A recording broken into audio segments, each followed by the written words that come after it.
Bonjour à toutes, j'espère que vous allez bien. Alors, la semaine dernière, je vous ai partagé une vidéo que j'avais tournée il y a quelques temps sur la question des limites à poser avec les autres. Et cette semaine, on va rester sur le même chapitre de la relation aux autres et on va aborder euh, finalement cette fâcheuse tendance qu'on a à vouloir tout le temps faire plaisir, plaire aux autres, satisfaire les autres, bah, parfois au détriment de nos propres envies et de nos propres besoins, et même parfois de qui on est. Donc, si vous avez tendance justement à ben, vouloir toujours satisfaire les autres au point de vous retrouver dans des situations bah, qui parfois ne vous conviennent pas, si vous avez tendance à changer parfois votre façon d'être pour vous conformer aux attentes des autres, si vous avez tendance à vouloir finalement être aimé de tout le monde, à toujours vouloir ben, faire l'unanimité et que ben, vous avez la fâcheuse tendance également ben, de dire oui alors que vous pensez non, rassurez-vous, vous êtes 100% normal et surtout vous n'êtes pas toute seule. Et justement, on va essayer de comprendre pourquoi est-ce qu'on a cette fâcheuse tendance-là. On va essayer de voir aussi pourquoi c'est un problème dans les relations qu'on a avec les autres et aussi dans la relation qu'on a avec soi. Et puis, ben, on va essayer de voir comment on peut se défaire de ce que j'appelle le people pleasing, donc vraiment le faire plaisir aux autres. Donc, pour répondre à la question de pourquoi on a tendance à faire ça, donc de savoir d'où ça vient, eh bien, pour moi, il y a deux éléments majeurs. Donc, le premier élément, c'est que notre cerveau, il a été construit de telle sorte qu'il doit appartenir à un groupe. Donc ça, c'est un point qu'on avait déjà évoqué dans différentes vidéos sur la relation aux autres. Et en fait, quand notre cerveau ben, pense qu'il a ce besoin d'appartenir au groupe ou d'avoir des relations, des connexions aux autres, et ben, forcément, il a la peur d'être exclu, d'être rejeté, et que pour lui, cette peur-là est synonyme de mort. Donc, dans notre cerveau, résistance plus plus quand il est question de déplaire, de dire non ou d'aller à l'encontre finalement de l'idée du groupe ou de l'autre. Donc ça, c'est un premier point qui fait que ben, on va tout faire pour ben, se conformer à l'opinion globale, pour suivre euh, finalement le mouvement de groupe et puis surtout ne pas aller voilà, contre tout ce courant qu'on nous donne finalement à aller. Le deuxième point, c'est la peur finalement de créer une émotion chez l'autre. Donc, on a évoqué le fait que on a cette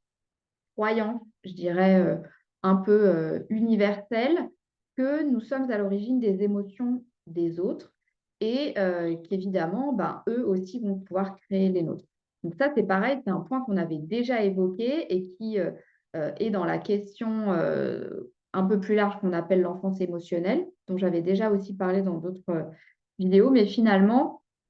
on pense que on risque de faire de la peine à quelqu'un si on dit non. On risque de plus être aimé si on va à l'encontre de X ou Y personnes. On pense que on risque d'être critiqué ou rejeté par l'autre, donc de critiquer, de créer pardon du dégoût, du rejet chez les autres, et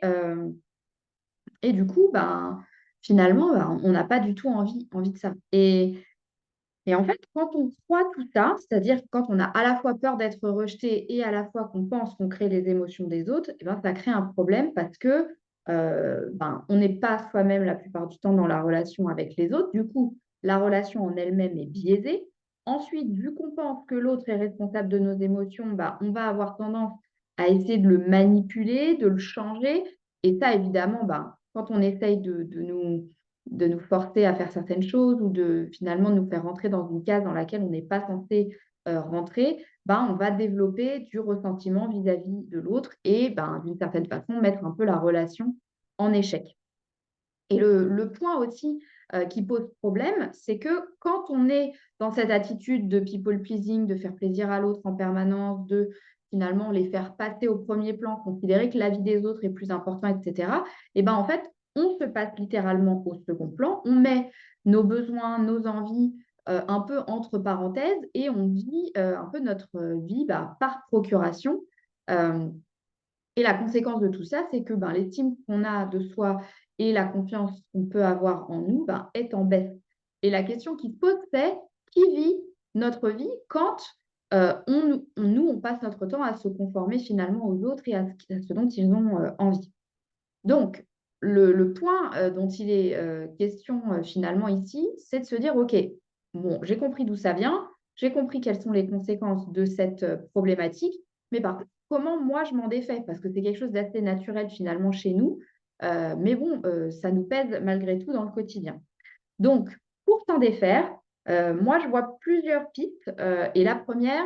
c'est déjà de se rappeler que les autres ressentent ce qu'ils choisissent de ressentir. Donc, vous rappeler que les émotions sont à l'origine,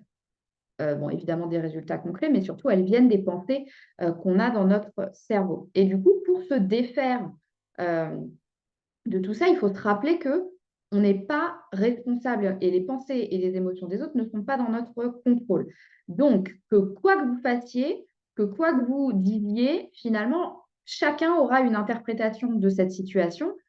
qui va créer une émotion chez eux, mais qui ne sera pas du tout dans votre contrôle. Et leur opinion de la situation, de toute façon, c'est quelque chose que vous ne maîtrisez pas. Donc déjà, se rappeler ce qui est réellement dans notre contrôle, c'est-à-dire nos pensées, nos émotions, nos actions, nos résultats, et laisser aux autres la responsabilité des leurs sur lesquels vous n'avez pas d'impact direct. Le deuxième point, qui est à mon sens important pour se défaire de cette habitude que l'on a, c'est de prendre le temps de se demander ce qu'on veut vraiment. Quelles sont nos envies, nos besoins, faire le point un petit peu sur ce qui fait sens pour nous, sur nos aspirations et quoi qu'il arrive, passer ça au premier plan, et considérer que votre avis sur les différentes choses qui se passent dans votre vie et les choses qui sont dans votre environnement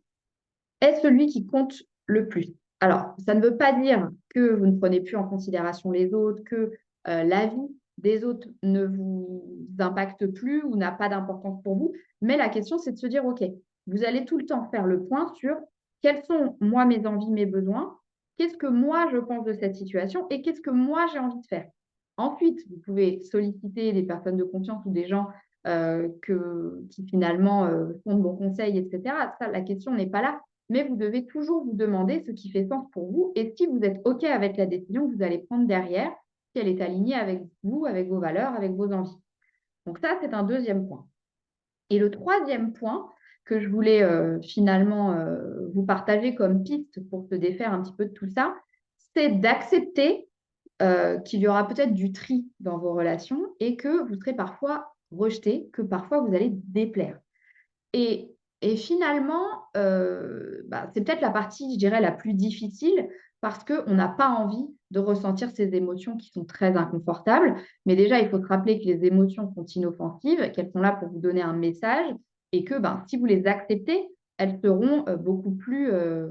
dirais, beaucoup plus banales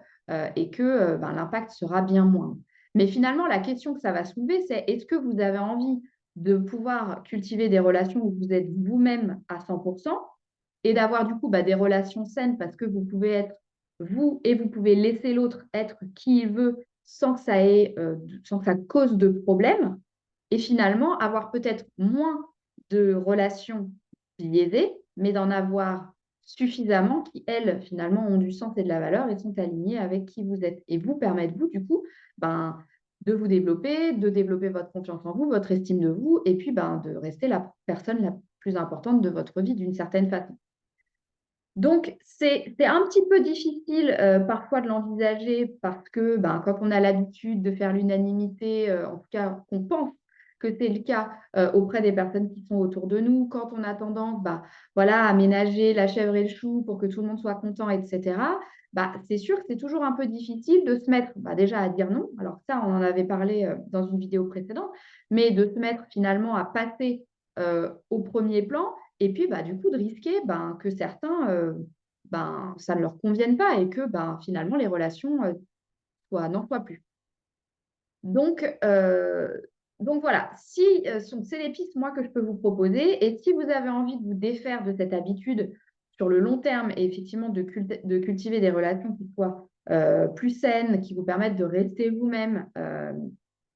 tout en continuant de fonctionner et d'avoir des relations qui font sens pour vous, et ben, n'hésitez pas à me contacter. Moi, je peux vous aider finalement à trouver des pistes plus claires et à mettre des choses en concrètes dans votre, enfin,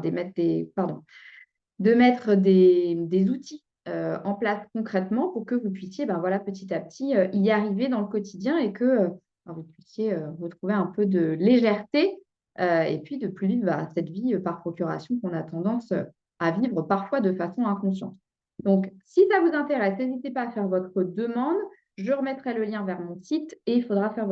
remplir le formulaire sur l'onglet «Travailler avec moi».